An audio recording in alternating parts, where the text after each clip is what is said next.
Hey, I'm Tim. Welcome back to the channel. So we're here for another episode of As the Shop Turns. So we need to get the water, permanent water, into this building. There was never any provisions made for water in here. So that right there is the current water supply to the building. So there's a garden hose that goes out to the water that the previous owners put to where the house is going to be. And then they ran a hose out here to this little stanchion with a pressure reducer, because if you see right there, the water tower is right behind us. And I think we've got like 700 pounds of pressure coming out of that tank. So we really need this, that was an exaggeration maybe. Need a regulator to knock this down. So we got a little regulator here, knocking the pressure down like 60 pounds or so. Keep it a little more in check. So we need to trench from the water way out yonder. See it right there? From that area, and we need to come across this way, get closer to the driveway, bring it down here, whoosh, to the shop, and then I'm going to bring it into that laundry room, which we're going to make a bathroom. I'll go show you that in a second. So that room right there is going to be a bathroom, laundry room. Right now everything is on garden hoses. We got to do some burrowing. I was doing some exploration. We got to do some core boring in there. See if we can burrow in like a badger, get the conduits up, bring the drains across, and then the septic system is back here. And we got to tie into the septic here. And then we also have an RV hookup over there, but we need to, it kind of 90s over that way. I'm going to continue it straight so that the outlet, or the inlet, I guess, for the RV is right where it needs to be, instead of being way over here and becomes a trip hazard on the walkway. So we got a lot to do. First thing, I want to get this trench done out there, and we got this monster machine. It's a trencher. And look at that thing. It's like a gigantic chainsaw. It's a beast. It's a monster. So the folks I work for are awesome guys, and they let me use this to get this trench dug out. So I'm going to dig the trench out over to it, stay away from the house site so we don't interfere with that when it comes time for building here in the spring. And then I'm also going to put a couple of conduits perpendicular to that and go into the power rack so that we have the power, and I'll mark them so we've got pipes for the power to the house, and we don't have to worry about digging up the water line. Try to think ahead once in a while. We don't have to worry about digging up the water line when we hook up the conduit to the house. So that's it. So time to get to work. Do some trencheronian. Look at that thing. It's like a beast. Thing's like a beast.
Well, guys, that took like realistically 15 minutes, and that included me going over and disconnected the hose.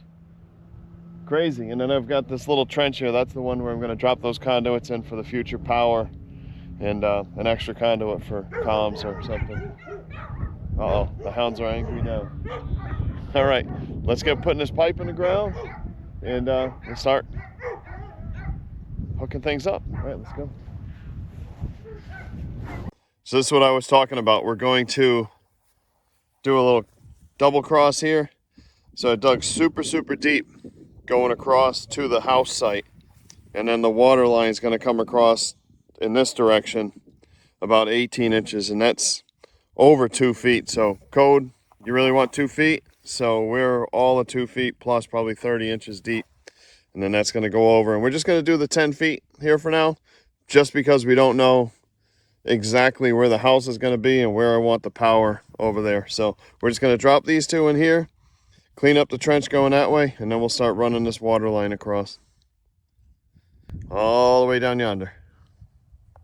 So we just got to roll this. So I got a 300-foot roll, and according to my calculations, I'm going to be like 20 feet short because we went around the house site rather than as the crow flies. I didn't want any interference with the house.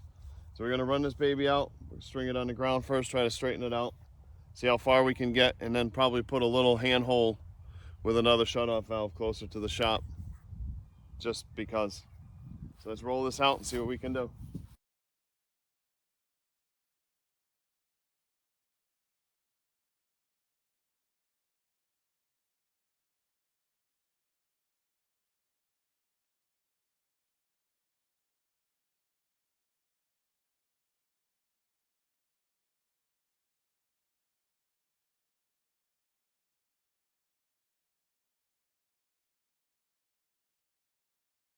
All right, so we got it run down there, and just as I figured, we're like 20 feet from the building. So like I said, we'll get one of the little flower pot handholds, put a valve in there so we'll have a little disconnect for the building right close to it. So it might be convenient in the future. But we've got this right here, ready to go. So just gotta walk that off. I'm gonna put a T in there for this critter, and then put a shutoff valve to this faucet. And then later on after, we'll whack this off and run that 1.5 inches into the house, and that'll be our water supply into the house. Seems kind of big, 1.5 inches to go in the house, but now let's get this in the trench and we'll get it backfilled.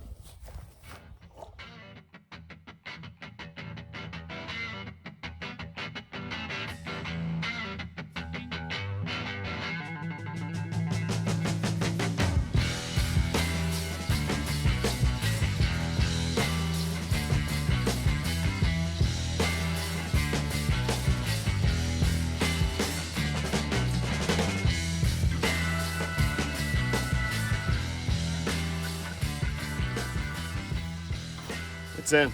Let's grab the machine and we'll backfill it up. All that for that. But boy, I'll tell you, using that trencher is amazing. Where I come from up in New England, you'd have to use an excavator. And then there'd be like 9 bazillion rocks to deal with. It's just crazy. Here, there's not a single rock to be found. In 20 minutes or less, I had this whole trench done over 300 feet.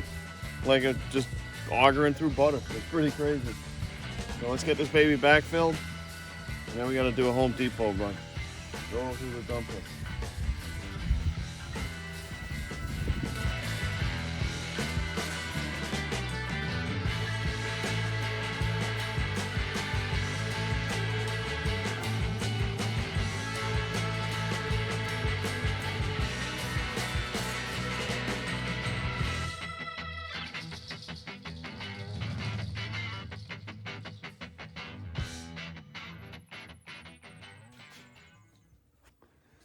So this is gonna be the bathroom. We made it inside.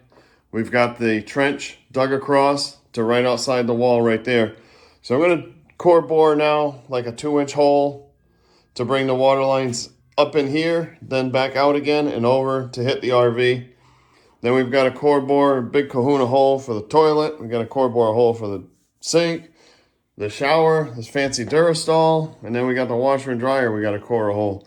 Then we got a burrow underneath, and then I'm gonna do the venting on the outside of the building, and it's gonna be interesting. But right now, we'll core bore this hole, And hopefully it won't be too hard to reach from the outside. Hopefully that's the case with all of these. So we'll see how we go. Get some pressure. It's chock full, so it's not gonna take much air. Oh, it's already leaking. Perfect. All right, let's see what we can do. Cause some damage.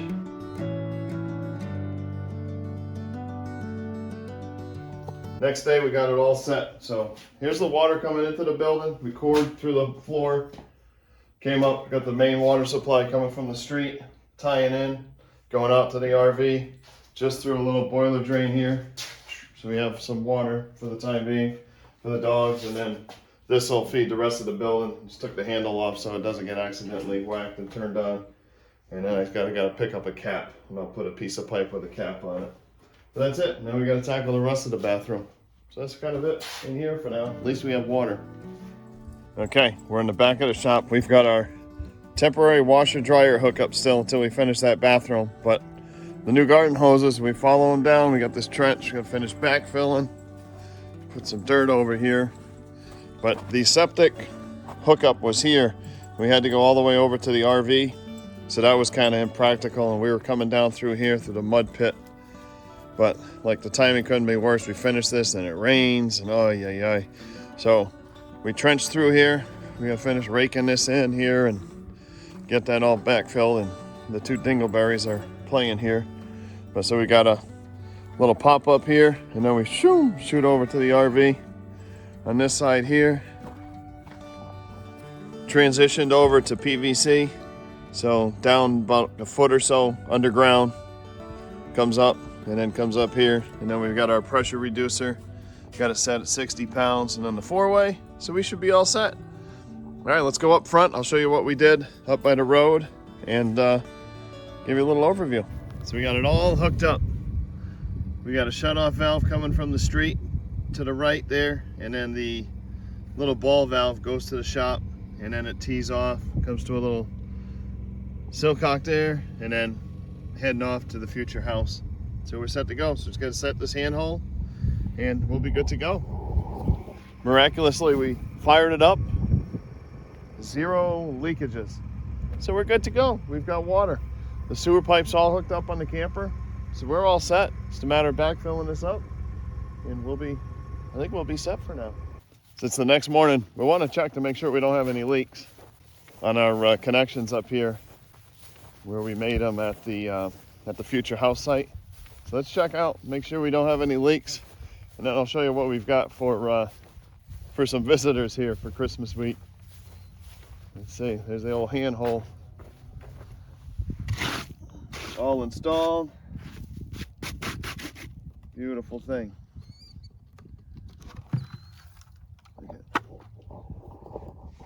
There we are. Everything's nice and accessible. Dry as a bone down there.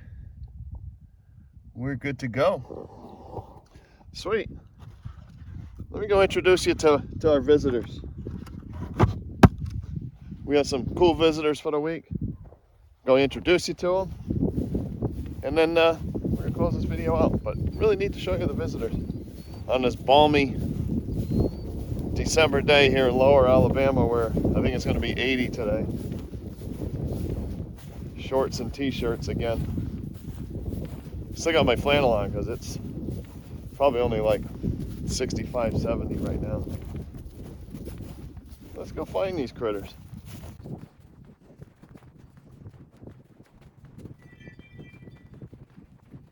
All right, where'd these knuckleheads go? There they are. Say hi, Mr. Hopper.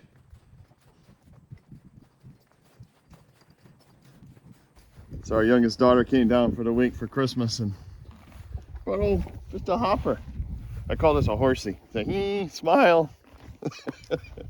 Huh? You being a good boy? And this is the old girl. What's your name? Well, I'm drawing a blank. Come here, Bum. It's a sweet old pony. What's your name? Why can't I think of it? Huh? Yeah, my good rubbing block. What you think? Say hi to everybody. Say hi to everyone. Yeah.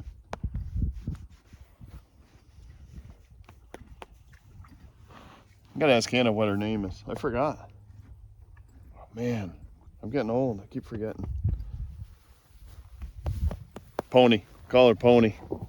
But they're here for the week. Glad we can keep them here. Sure couldn't do this at the old place. Huh, Bum? Enjoy your hay. All right, guys. Thanks for watching. Appreciate it. Don't forget to like, subscribe, all that stuff. And everybody have a wonderful week. From us here. And we're calling it the old Forget Acres now. So y'all take care. We'll see you soon. Bye.